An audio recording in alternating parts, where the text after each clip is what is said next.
Hello, everybody. Welcome back to the NBA Front Office Show, Wednesday, November 29th. We had a day off yesterday, but not for a good reason. It's not like we were Ferris Bueller running around the streets of Chicago or anything. No, Keith Smith, you were going through it yesterday. Had a rough one. Yeah, a little food poisoning, I think. Oof, A little bit of a rough night the night before, and I carried into a rough day until around the middle of the afternoon. But we bounced back, and then that's my right. MJ flu game a tweeting last night during the in-season tournament, and we're good to go. That's right. You are not going to spend the next few weeks as questionable to play in the game, only to be downgraded to out. Yeah, No, no, you want one day on the injured list, and Keith is back in yeah, action. we're You ready. mentioned the in season tournament. Let's start there. So now we know Yeah, the quarterfinals are set. Having gone through the group stage, so far so good for the NBA with the tournament.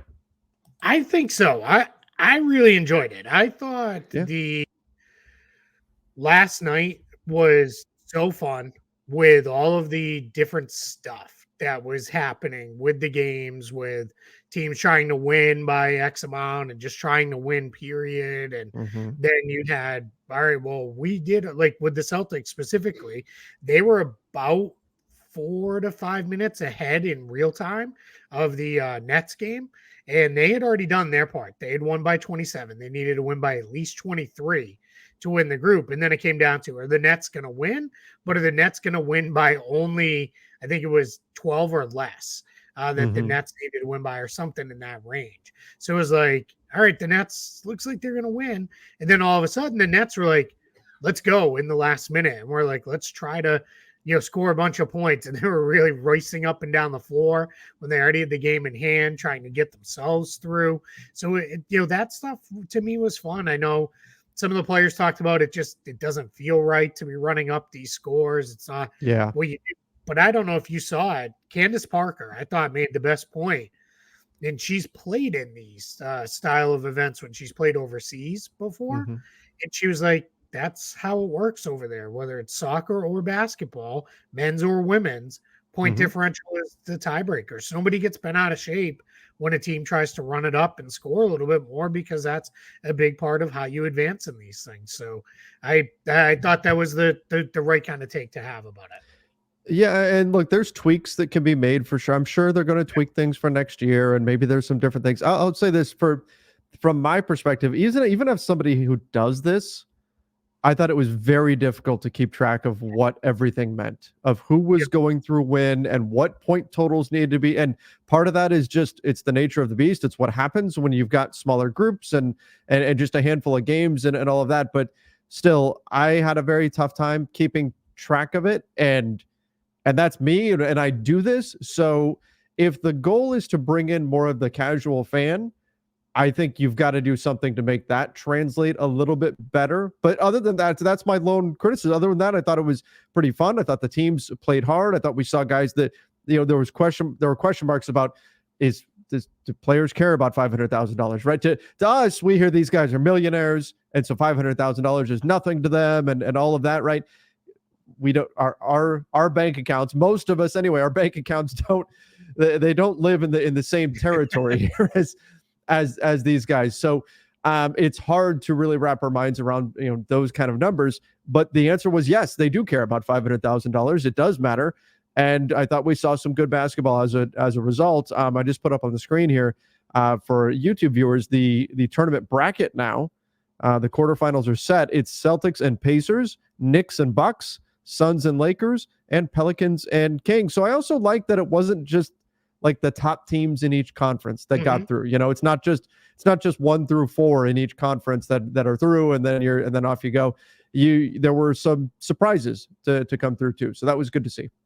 Yeah, for teams like the Pacers and the Pelicans and Yeah. the Kings and probably the Knicks, this is a chance to win something, right? They're probably not title contenders, any of those teams as currently constructed, and we're probably not going to see them playing deep into June. But playing in this is big, and maybe this does give them a momentum to push through and go deeper into the tournament and those kind of Mm-hmm. things, and then deeper into the postseason ultimately and all that. So I thought it was good. I even thought last night the NBA making the games double count as regular season games.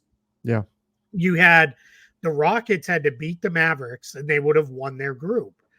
Then the Mavericks, they were already eliminated. They couldn't even qualify as a wild card or anything. So for them, it was like, yeah, what do they care? Well, they cared because they've been in a little bit of a rough patch recently in the standings. So for them, it's a chance to, hey, let's get a regular season win. Let's try to right the ship a little bit Mm-hmm. here. Let's try to, make sure we stay above that top 6 line in the Western Conference playoff chase. So that's important, right? So I think the NBA Mm-hmm. hit on it good. I know a lot of people who are like, yeah, it felt like guys were playing harder and they don't watch like we do night in Yeah. and night out. I mean, so that part of it was fun. I do think, and we have the technology we need, like how they have at the World Cup or the Premier League final day, If the results live stand. updating, Yeah. right? Like we can do that, put it in the corner of the screen, like TNT was the Yes. broadcast partner last night. Put it in the corner on the TNT game at a minimum, but you could probably create it so it's up on every game that mattered and just have that up, kind of cycling through with all right, live update. Here's what the matchups would be and those kind of things. Cause then Mm-hmm. I think people would be like, all right, I kind of got it a little bit more and I can at Right. least follow it that way. Cause you're right. The combinations are hard. ESPN, the number one place people go looking for information, they did their point differential by point differential per game. That a lot of people like, oh, you can't just do math and multiply it by 4 or 3. And I'm like, I Yeah. can, but I want to see just the total number. Like that's Yeah. way easier to figure out than just look at instantly and be like, okay, I know where I'm at. Then why you're making me do math. So little things like that will help improve this as it goes. And I assume, as they do with everything, the league will make tweaks to this as well. Well, then because if you look at the total number too, then you know how much your team needs to win or not lose by or whatever it is. I also thought it was kind of cool. It was like it was late for you, I know, but the Kings and the Warriors. I don't know if you were up to see the conclusion of that.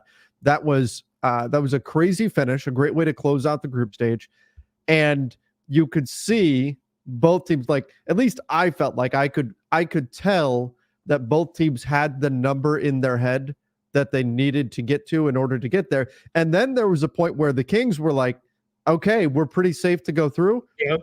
F it. Let's go for Let's the go win win. too. Right. Yeah. Let's go win the game. And then they did. Malik Monk hit the shot at the end and then Steph Curry missed.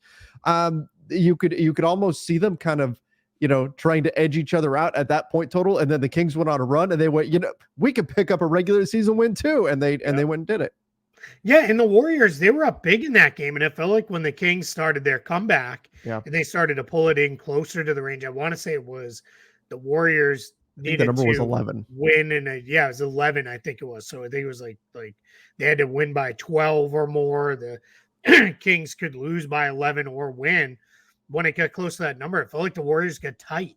Then started all right, now we really got to figure this out. And the Kings by that point had snatched momentum. And, we're, like you said, not even just, all right, we're in there where we've made it through in the tournament. Let's now we've got them on the ropes a little bit. Let's go get a win. So, all right, so let's break this down real quick. Yeah.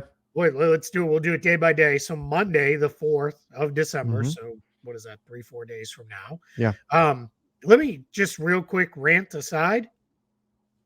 No games the next 2 Sundays in the NBA. Is that No right? games on Sunday the 3rd and no games on Sunday the 10th. How did that? And that's just because they reserved so much time for the in-season tournament? I think so, to make sure, because you have your regular games now this week on what is it? What is today? Thursday, Wednesday. So you've got your regular games Wednesday, Thursday, Friday, and Saturday. And you didn't want to make somebody play and then potentially play an in-season tournament game the next day. So Sunday's a day off. And then you've got and then Sunday the 10th after the final is also a day off. But presumably again, don't want somebody to play the in-season tournament final and then go. So it's going to be a weird schedule for the next week or so in the league. But all right, so Monday the 4th, we got Celtics Pacers. Well, what do you think? It's Celtics at Pacers. That's interesting that the Pacers have home court. Like I wouldn't just looking at the two teams, I wouldn't guess that the home team would Yeah. be the Pacers. But nonetheless, I think the Pacers have been the best offense in the NBA. But I'm going to say the Celtics get it done. If you have a team that says, "Hey, we need to win by 23," and then just goes out and does it, Yeah. like and wins by 22, like that's pretty damn good. So I'm going to go the Celtics. There, I'm assuming you're doing the same. Yeah, I think so. The Celtics already hammered the Pacers earlier this season. I think they're better equipped to not necessarily get caught up in the let's race up and down the floor game Yeah. that the Pacers so often pull their opponents to with them. So yeah, I'm gonna pick the Celtics. We'll see them getting the Monday game. We'll see if Kristaps Porzingis can play or not. Yeah. That's like right at the end of when they said he could be back. So we'll see. All right, Pelicans Kings in the night game. I'll pick first in this one. Sure. I'm gonna go with the Kings. They think at home, that crowd will probably be rocking and they'll probably be pretty excited. And this is probably outside of the Boston game. This is the one I'm most interested in just because it's just a fun matchup. But yeah, I'm gonna go with the Kings. Well, one of our news stories, and I guess we can just bleed into that. CJ McCollum is returning tonight. Was dealing with that. I mean, was it a collapsed lung again for Yeah. McCollum? And he's making his return, so he will be or should be, fingers crossed. Hopefully everything goes well in action for this one. But I'm going to agree with you. I also go Kings here. I think the Kings are just a really good team. I think when the way they shoot the three, if they're on, you're not beating them. So yeah, I've got the Kings. Did you see the fall Zion took last night? Yeah. That it was awkward looking, and it was a moment there where you went, oh no, not again. Yeah. But He really seems to be okay. yeah, he's all right. Yeah. But anyway, I'll go Kings for this one. All right, and then we got on Tuesday in the early game, 7:30 p.m. Mm-hmm. Knicks at Bucks. The Knicks were the wild card team. They had the best point differential. It came down to a multiple team tie at 3-1. It was the Knicks, the Magic, the Nets, and the Cavs. And the Knicks, by virtue of pretty good margin, had the best differential there. They no one ended up really close to them. So they're through. Again, I'm going to go with the Bucks. I just think the better team. They're at home. I'll pick the Bucks to get this win, but I think this has a chance to be a fun game too. Well, we're making all the same picks. I'm also going with the Bucks. I think they're the better team, and think they ultimately get the job done. I like the matchups for the Bucks as well. All right, last one. Maybe we go opposites here. Obviously, I'm going to go Lakers because I'm going to root with my heart here. I think it's going to be a really close one, but I think the Lakers. I'll be honest. I have not seen every single in-season tournament game, but I think the Lakers, of all the teams that we've said these teams have cared about the in-season tournament, I think the Lakers have probably cared the most. They've talked about it a bunch, about how much the $500,000 means and all this stuff. So they've had a lot of games where they fall flat, and then tournament games they pick it up and they play hard and frustrate fans. Why don't you do this on a regular season game? But I'll say the Lakers get it done. They're 2-0 against the Suns this season though, so that has me a little bit concerned because it's tough to beat the Suns team 3 times in a row. But I'll go Lakers. Yeah, I'm going to go with the Lakers too, just because I think I don't know. We don't know if Kevin Durant will be on the floor or not. We hope. It sounds like he's really close to coming back. It's let's get him out there, and I think the league would like that, right? Let's get a lot of the best players. Bradley Beal's probably not going to play. I don't think there's really any chance he'll play. So, yeah, but I'll go again. I'll go with the Lakers at home. I think that they have a chance here. To your point, 4-0 in the in-season tournament, 6-8 in the other games. The Pacers are in the same boat. They won 4-0, and then they're something like 5-7 or something like that in their other games. So it's definitely teams have put.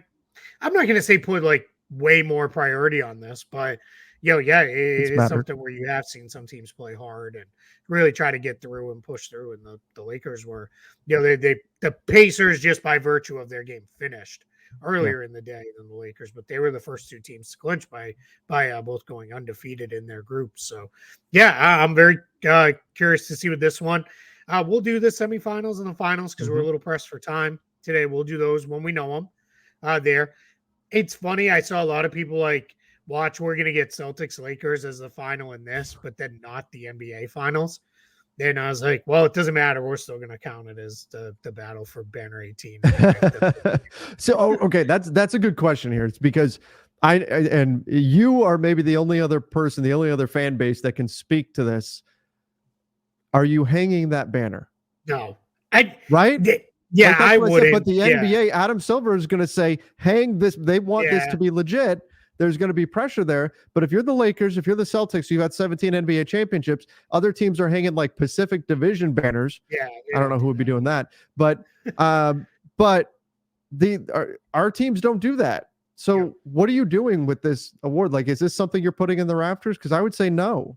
Yeah, I mean, unless the league mandates that you have to, I don't think you would. Maybe you put it off to the side, somewhere, and and it's like it's weird too. Like in TD Garden, it's the Bruins have won several championships too, so it's a little crowded up there. And then you have the Celtics have retired an absolutely asinine amount of jerseys, so their numbers. So there's banners for those up there as well. I think in what is it, crypto now? Those are on the sides, right?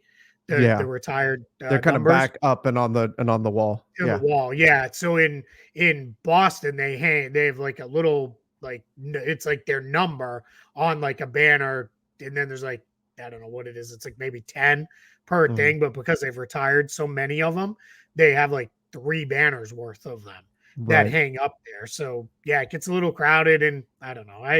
I wouldn't hang a banner for this if I was the Celtics and I won, unless the league was like, you have to. Then that's a whole different thing. I do wonder, because the league, when we started the play-in tournament, they got Lakers, Warriors, and that cemented it. Like that gave, the ratings were through the roof. You got Steph versus LeBron. It was a crazy game. And it was like, okay, this isn't going anywhere. The play-in tournament's here to stay.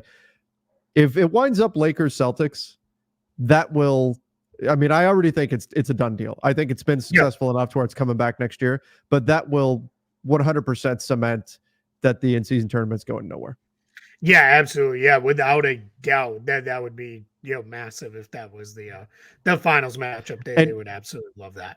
And Keith, that is also the day I'm going to come visit you in Orlando. Right? It's the day of the final, and unfortunately, I'm busy that night. I didn't know at the time when the final was going to be or anything like that. And if it winds up Lakers Celtics and you and I are in the same city and we can't watch it together, that will just be a tragedy. Here's what we'll do. Hey, I'm going to say this real quiet so my wife sitting in the room doesn't hear. We'll fake food poisoning from the lunch when we get together. We'll both eat the same thing, and then be like, "Oh, cheeseburger must have been bad," and then we'll just hang out and watch it together. There you go. I like it. I like it. I got your back. All right. Good stuff. We're scheming. We're scheming over here. Now you just have to hope your wife doesn't watch this, which if she's like my family, I'm sure she doesn't. No. She doesn't watch this. She doesn't watch this. She's had friends who have said, "Oh, I saw Trevor's show or whatever. I didn't know what he was talking about, but it sounded good." Yep, that sounds like the conversation in our house. And then she's like, "I don't know, I don't watch it." She's like, "I hear half of it every day." That's right. While they're recording, but I don't watch it. Speaking of watching shows, by the way, everybody, those of you who are still watching over here at the 18 or so minute mark, you guys are the real ones. Do us a favor real quick. So we have a sister channel, which is the Raptors Nation. I'll put a link in the description down below. I want to get them to 1,000 subscribers, and Luca's been doing a tremendous job over there. Luca's been on our show here to talk Raptors before. We'll have him on again in the future. But go give them a subscription. Just go subscribe to their channel. Even if you're not a Raptors fan, go hit that subscribe button for us. Again, I'll put the link in the description below. I want to make sure that that good work does not go unnoticed, and he's doing a phenomenal job over there. Yeah, without a doubt. Luke is also, he's just a great guy. Yeah. He's somebody you can feel good about throwing your support behind. 100%. All right, let's talk a little bit about this sale. Kind of a bizarre sale. Mark Cuban sells majority stake in the Mavs, but he still retains control of basketball decisions, like the basketball side of things. So he still gets to be the key decision maker. Now, there's the wording of this is interesting, because it said majority stake valued at $3.5 million, and I believe this was coming from Shams. Billion. Oh yeah, sorry, billion with a B. So 3.5 billion. Does that mean that Mark Cuban gets $3.5 billion or that he sold a percentage of the team at the rate of $3.5 billion? So if he sold, 50% of it, that's, he got 1.75 billion. Is that, how did you read that? Because I think that does change things a little bit if you're valuing the Mavs at 3.5 billion versus he got 3.5 billion for the majority stake.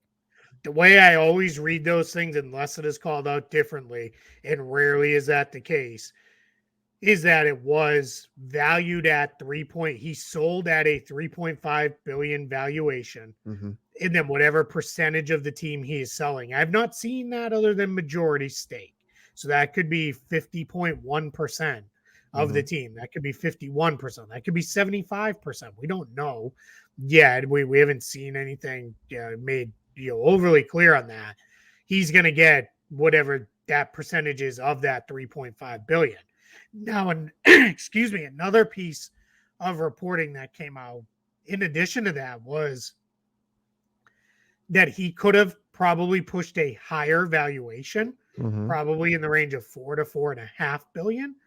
But because he wanted to retain the basketball operations control, it sounds like there was an agreement to sell for less, but leaving him in control of basketball operations. So that's another complicating factor in this that makes this a lot different than kind of the straight sale of buying, the vast majority of the team. Because you think about the Dallas market and you compare that to what the Hornets just sold for. Their majority stake went for, what was it, $3 billion valuation. The Mavs should be worth more than that relative to the Hornets.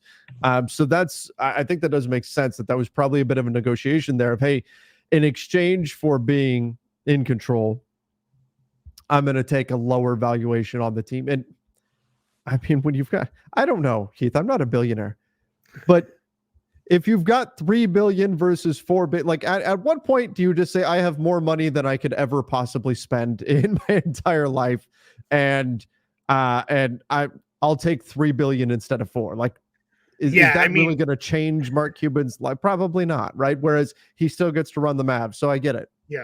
Yeah, and we're talking a different stratosphere of what the players are playing for in the in-season tournament, but I'll say the same thing. I've yet to meet the rich person who's like, you know what, I don't need more money. Yeah, right? Like, they all seem to want more. But yeah, I think that's probably what happened a little bit here. I think Mark Cuban's like, I don't need to get every penny out of this, and I still want to be involved. I still want to run the team. Now, a lot of people are speculating, and has not come out yet that I've seen, and I've been reading. If you want to follow who has the best news on this, it's Mark Stein. Yeah, he's always plugged into Dallas. He was the first one on it. He's had all the best stuff out there about this story, but go check his stuff out. I've not seen a reason why Mark Cuban is doing this. It does not seem that anyone has definitively said. Now, there have been some things from Mark Cuban, and we don't know. We'll find out if they're official conditions of the sale or if he was just like, we got to do this. The family that is buying him, the Adelson family, they are primarily known. They own the Sands Casino in Las Vegas, and they own a bunch of casinos other places. It was within 10 minutes of this story being broken that there was speculation that they were going to try to move the Mavs to Las Vegas. That's not happening. It's not going to happen. The NBA is not giving up Dallas as a market. They would not. The sale just wouldn't go through. The league wouldn't approve it, right? The other owners would say no. Las Vegas is going to get a team. They're going to get an expansion team. Yeah. That is pretty much one of the worst kept secrets going, barring something wildly unexpected. Las Vegas and Seattle will get expansion teams. So the Mavs aren't going to move. There was also some speculation of, well, maybe this is a transitional thing. Cuban's like, hey, I'll run the team through the TV contract, through the potential maybe expansion and that, and then I'll bow out after that from running the team. I think it's more of Mark Cuban, and this is not meant as a criticism. He doesn't know how to not be involved in something he owns a big part of. So why not take a little bit less money and stay involved in the family that's buying the team? Likely is just looking at it as, here's an investment. We're making an investment. As it stands today, there's only 30 of these teams you can buy. let's go buy this team and let's, kind And of go from there. And these values just keep climbing. Yeah, they'll hit a point where they plateau for a while and they max mhm. out for a period of time, but that's not now. That'll be somewhere post, decade from now, or if not longer. So, yeah, it's we're gonna find out more about this over the next weeks and days and months, and there's no sense of how quickly this will happen. It's not like it's going to be tomorrow. Those things don't Mhm. go that quick. I mean, it No. takes a No, while when you've got that much with this money. stuff. So yeah, exactly. So we'll see, but it is interesting because it did seemingly kind of come from out of nowhere that Yeah. Mark Cuban is selling.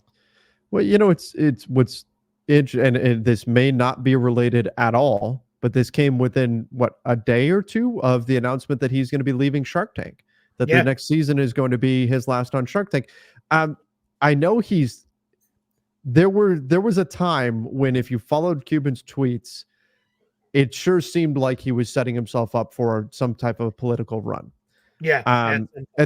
that was I believe it was a few years ago now at this point. But there was a time where you're reading all of his stuff and you're going, okay, you're getting ready for something here.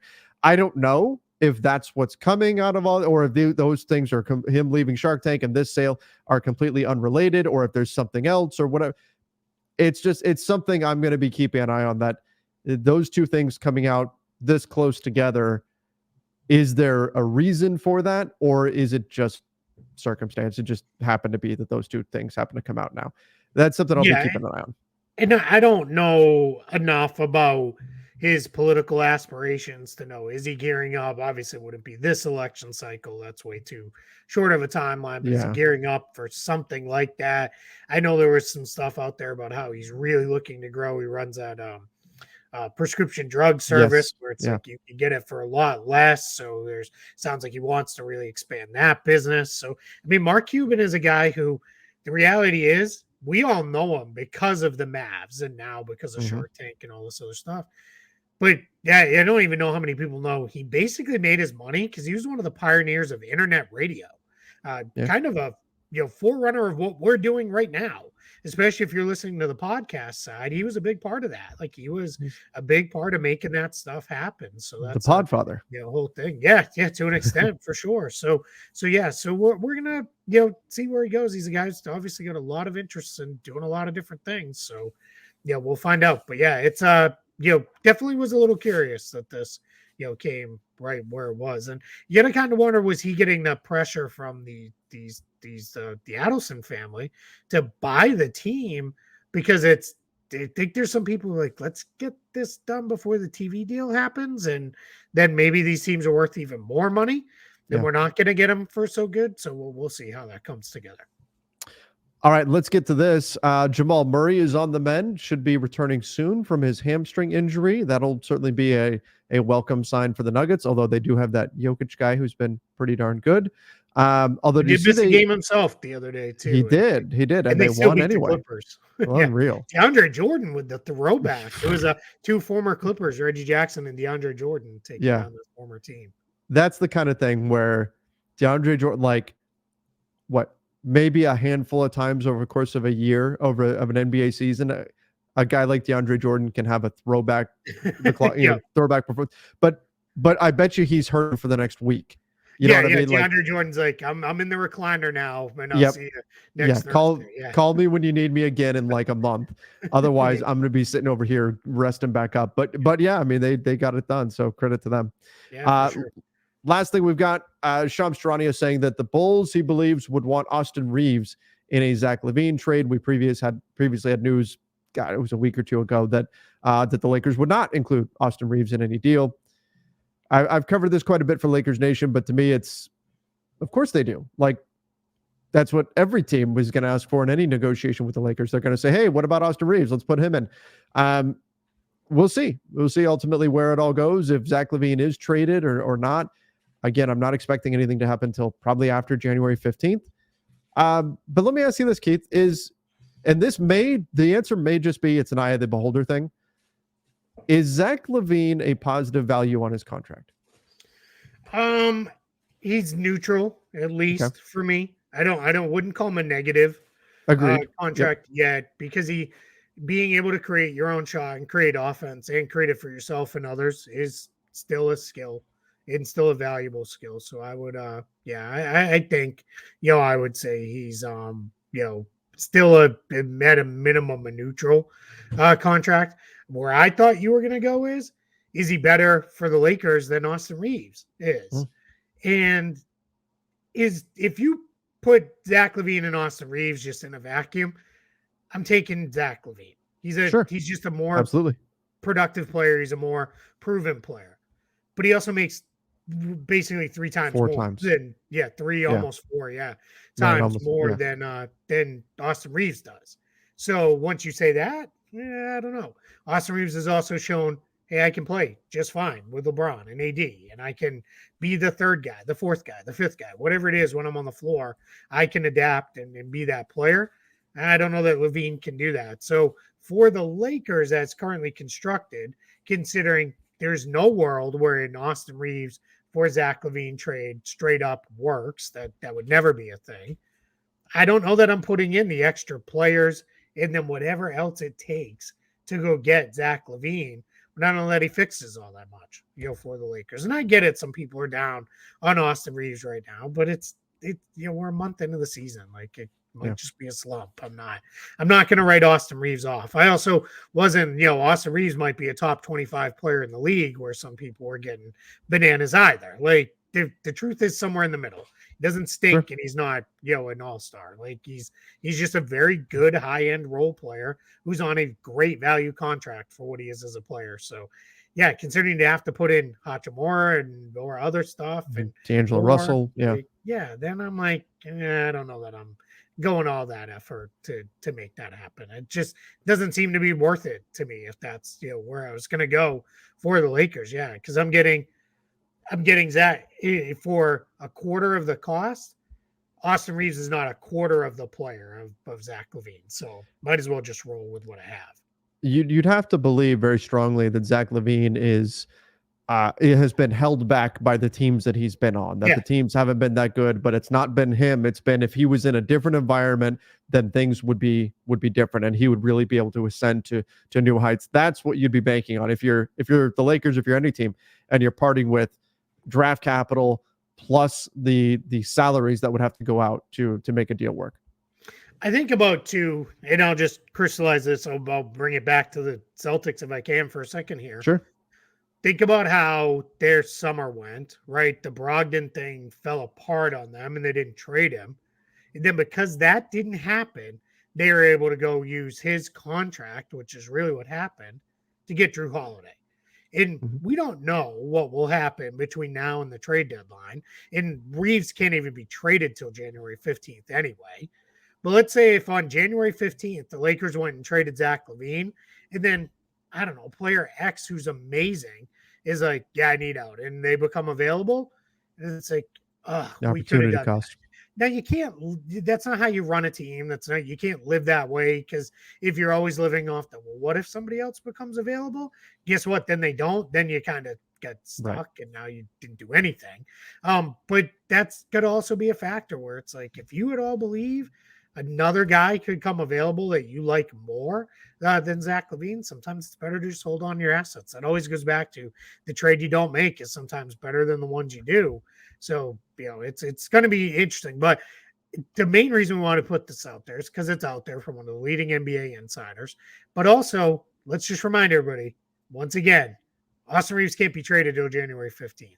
Yep. So at the very least, we're a month and a half from this even being a story anyway. Yep. It's going to be a while before any of this happens. The Bulls have been losing a lot. It wouldn't shock me if they do decide to move on. Again, they got shellacked by the Celtics last night. If they do decide Mayberry killed Arturas Karnisovich today in a piece on The Athletic. Yeah, it was. He went all in, about as all in as you're ever going to see somebody go on a front office guy. So it's things are coming to a head in Chicago for sure. Yeah. I think moves are coming, and they're not going to be the only team. Just they're right now the team that everybody's looking at. Yeah. But by the time February 8th rolls around, there will be other sellers on the market too that we'll be discussing. Yep. All right, everybody. Well, that's going to do it for today's show. Again, make sure you do subscribe right here to the NBA Front Office Show. Turn on those notifications. Till next time, everybody. See ya and stay safe.